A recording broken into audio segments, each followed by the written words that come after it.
The Fox News decision desk can now project New York City has elected Democrat Assemblyman Zohran Mamdani to be its next mayor. Mamdani's never given anybody a job. That we have.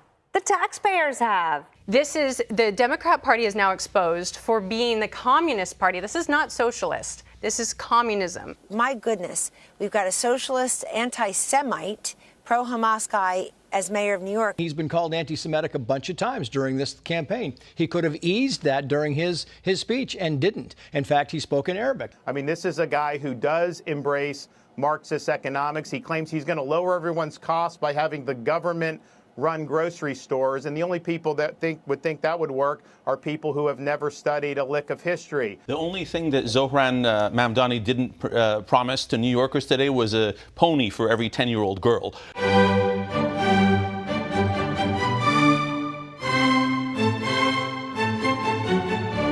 Projection time. The Fox News decision desk can now project that Congresswoman Mikey Sherrill will, in fact, become the next Democratic governor of New Jersey. Now, Sherrill defeats Republican Jack Ciattarelli, whom President Trump endorsed in May. Just raises a lot of questions about whether or not anybody but President Trump can move the ball in these kinds of places. And as far as the Trump impact on the Sherrill voters, the reason for their vote, the Sherrill voters' vote, those who said that they wanted to oppose the sitting president, 71% of them. With concern over potential victory for Zohran, as we affectionately call him, commie Marxist Mamdani in New York City tonight, well, some New York residents, they are threatening to flee Florida. A whopping 9% are saying they are about to leave if, in fact, Mamdani holds on and wins this race by a significant margin. This is a guy, Mamdani, he wants to take down the Columbus statue. I've already said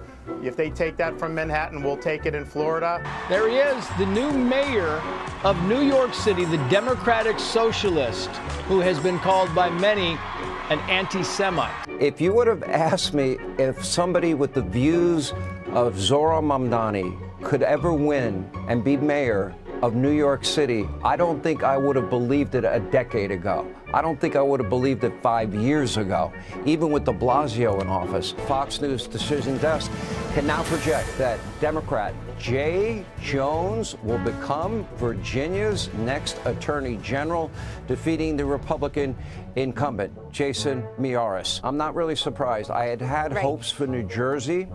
It was a hope. There was a shot. There was a chance. But the math was the math. And I knew that going in. 250,000 people left in 3 years, nearly 1 million vote advantage for Democrats, registered over Republicans, so I was realistic as well. This is what happened when Democrats turn out to vote in largely Democratic blue states, and that's what happened. Abigail Spanberger, I think you can make the case, too, that, I mean, she outperformed a lot of the polls that we had seen for weeks leading up this campaign. But right now, Democrats 3-0 in the night. If you take a step back, Republicans in 2022 took the House of Representatives. There was no red wave, but they took the House. 2024, they took the White House. They took the Senate. I would rather be the Republicans in having done that than the Democrats in 2025 who kept some blue governor's mansions. I would so much rather, even with tonight's bad results, be the Republicans in the big picture than the Democrats. You've got so many people who depend on the government for either aid or a paycheck. And when that is stopped, they're going to blame the party in power. And when Republicans have the House, the Senate, and the President, they don't understand all the details of filibuster. I mean, they understand the Republicans are in control, and that check's in jeopardy. Couple other things I want to highlight here. Do you identify as a Democratic Socialist? Look at this number. This is 1 out of every 4 New Yorkers who cast their ballot identified as a Democrat Socialist. These are blue states. There shouldn't have been much suspense, but I think that because the Democrats are in such disarray, aside from the Democratic Socialists who appear to be going very strong. This was a good night for Dems. If Dems had lost one of these states, we'd be saying this is a terrible night.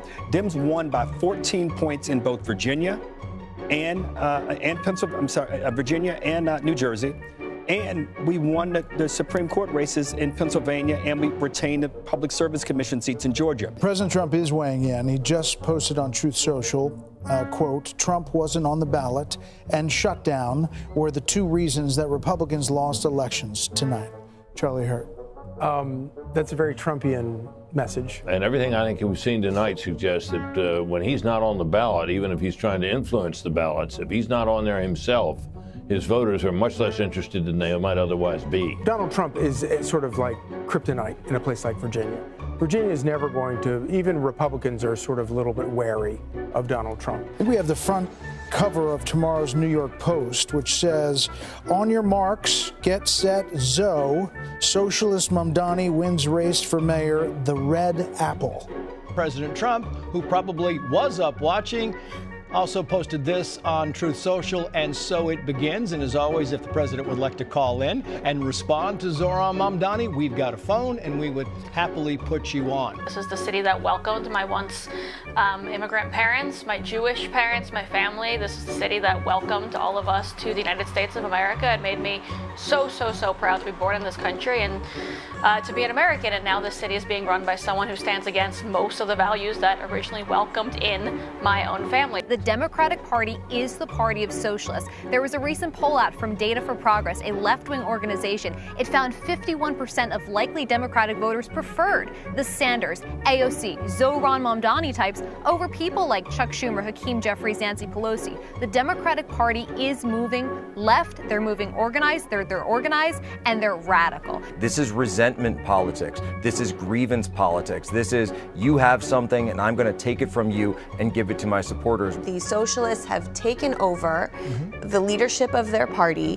He is declaring himself the face of it. We have lived communism, socialism out here in California, and Zohran is now just fully embraced it. And the Democrat Party really will have an identity crisis if they don't get in check with the party base. Fox News is now projecting that Proposition 50 will pass, the congressional redistricting plan from Governor Gavin Newsom that is expected to flip 5 seats held by Republicans. What is it the people of California exactly want? Do they want a better state, or do they really just want to stick it to Trump? What's really concerning to me tonight isn't just California Prop 50. It is Virginia's House of Delegates. They are on track to have 64 seats. Okay, they're picking up almost 10 seats. They are going to redistrict. Virginia will redistrict. You know who's not going to redistrict right now? Indiana, Kansas, Ohio, Republican states. I know we're all talking, oh, Republicans are going to win. Republicans could win if they did something, but right now they have no appetite to do anything. So you know what? Republicans will lose this redistricting. They will lose the House next year, and they will watch President Trump and all the momentum he had go right down the hill because they don't want to do their jobs. This is not to be unexpected.